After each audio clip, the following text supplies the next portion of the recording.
नमस्कार, मैं डॉक्टर श्रद्धा वशिष्ठ आपका सबकी शिक्षा में बेहद स्वागत करती हूँ। मैं हमेशा आपसे एक ही बात कहती हूँ कि यदि स्कूल आपके साथ गलत कर रहा है तो आप उसकी शिकायत करें, क्योंकि आपके द्वारा की गई शिकायत पर डीओई एक्शन लेगा। कई बार ऐसा एक्शन लिया जाता है जो इमीडिएट होता है। आपने शिकायत करी और एकदम स्कूल के खिलाफ एक्शन लिया गया, लेकिन कुछ एक्शन होते हैं थोड़े से डीलेड एक्शन, यानी कि थोड़े समय के बाद लिए जाएंगे, क्योंकि जो आपने कंप्लेंट करी है वह बहुत बड़ी है और उसे पहले जांचना पड़ेगा कि क्या वह सही है। स्कूल को जवाब देने का मौका दिया जाएगा और उसके बाद डीओई लेगा उस पर एक्शन। और कुछ ऐसा ही एक्शन लिया डीओई ने बहुत ही बड़े दिल्ली के एक स्कूल के खिलाफ, एक ऐसा स्कूल जिसका नाम ही काफ़ी है। जी हाँ, बहुत ही बड़ी रेपुटेशन वाला स्कूल जिसका नाम है Bal Bharati public school Pitampura branch. जी हाँ, बाल भारती पब्लिक स्कूल पीतमपुरा के खिलाफ लिया गया डायरेक्टर ऑफ एजुकेशन के द्वारा एक्शन और स्कूल की रिकॉग्निशन को, स्कूल की मान्यता को कर दिया गया है रद्द। जी हाँ, ये बहुत बहुत बहुत बड़ा फैसला लिया है डीओई ने एक बहुत बहुत बहुत बड़े और नामी गिरामी स्कूल के खिलाफ, जिसका नाम दिल्ली के सबसे बेहतरीन स्कूल्स में आता था। तो क्या है पूरी खबर, मैं आज की वीडियो के माध्यम से आपको बताने जा रही हूँ। znews.india.com में एक पब्लिश हुआ है एक आर्टिकल जो मैं आपको बताऊंगी। पेरेंट्स से मनमानी फीस वसूलना पड़ा भारी, दिल्ली के फेमस स्कूल की मान्यता हुई रद्द। सरकार की रोक के बावजूद मनमानी फीस बढ़ाना और पेरेंट्स को परेशान करना दिल्ली के एक स्कूल को पड़ा भारी। सरकार ने शहर के एक प्रसिद्ध स्कूल की मान्यता कर दी रद्द और वह स्कूल है पीतमपुरा में स्थित बाल भारती स्कूल। दिल्ली के शिक्षा निदेशालय, जिसे हम दिल्ली डायरेक्टर ऑफ एजुकेशन कहते हैं, ने बयान जारी कर कहा है कि पीतमपुरा के बाल भारती स्कूल का मैनेजमेंट लगातार मनमानी पर उतारू था। निदेशालय की रोक के बावजूद जबरदस्ती करके फीस बढ़ाता जा रहा था। उसने शिक्षा को मुनाफाखोरी का अड्डा बना लिया था। वह पेरेंट्स से लगातार गैर कानूनी वसूली करके उनका शोषण करने में लगा था। इसीलिए डायरेक्टर ऑफ एजुकेशन ने कहा कि स्कूल मैनेजमेंट को कई नोटिस जारी कर इस बारे में बताया गया, वार्निंग दी गई कि मनमानी फीस बढ़ाने पर उनके खिलाफ कड़ी कार्रवाई की जा सकती है, लेकिन डीओई की चेतावनी को जानबूझकर नजरअंदाज किया गया। साथ ही पेरेंट्स का शोषण भी जारी रखा गया स्कूल के द्वारा। इसके बाद बाल भारती स्कूल की मान्यता रद्द करने का आदेश जारी कर दिया गया और यह आदेश आने वाले शैक्षिक सत्र यानी कि सेशन 22-23 से लागू होगा।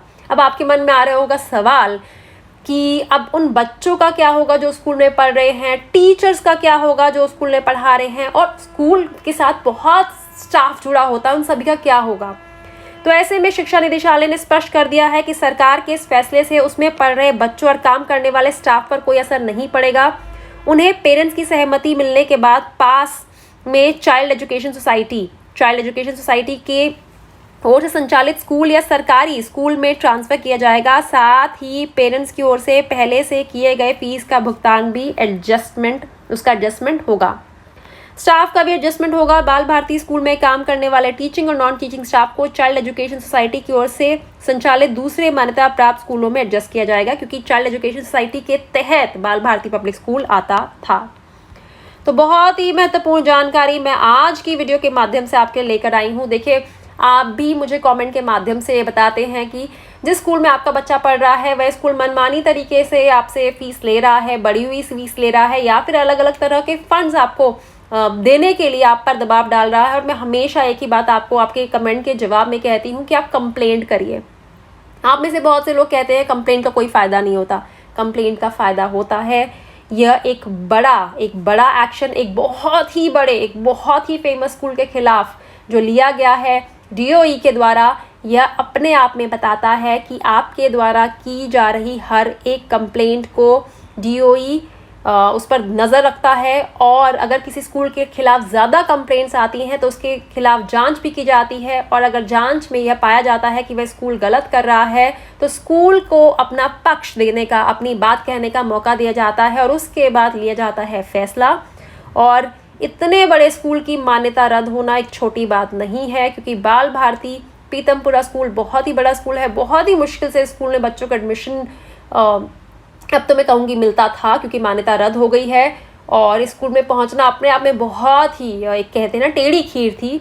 और जिस प्रकार से स्कूल की मान्यता रद्द हुई है। मैं सभी दिल्ली के जितने भी प्राइवेट स्कूल्स हैं, मैं सबकी शिक्षा के माध्यम से उन सभी से रिक्वेस्ट करना चाहूँगी कि आपके जबरन फ़ीस वसूलने से, गलत तरीके की फ़ीस के वसूलने से पेरेंट्स को तो परेशानी होती है, लेकिन आप भी खुद परेशानी में फंस सकते हैं। इसीलिए सरकार के द्वारा जो नियम जारी किए जाते हैं उनको ध्यान में रखकर ही फ़ीस लिया कीजिए। यह आपके लिए भी अच्छा है और आपके स्कूल में जो बच्चे पढ़ रहे हैं उनके लिए भी बहुत अच्छा है। आपका काम है शिक्षा देना, और शिक्षा जो जहाँ दी जाती है वह मंदिर होते हैं, वह एक ऐसी जगह होती है जहाँ पर बच्चे का भविष्य बनता है। तो ऐसे शिक्षण संस्थानों को कृपया करके बिजनेस सेंटर्स में कन्वर्ट मत करिए।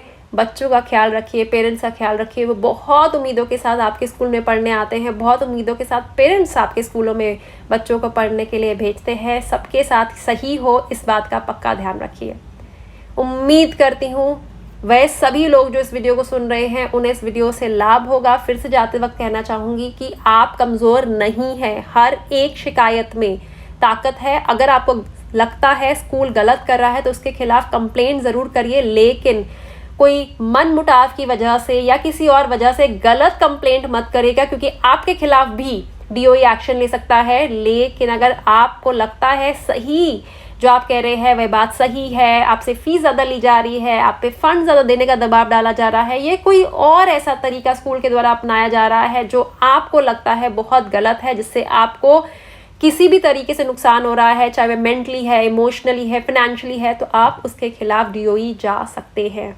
अब मुझे डॉक्टर श्रद्धा वशिष्ठ को इजाज़त दीजिए। नमस्कार।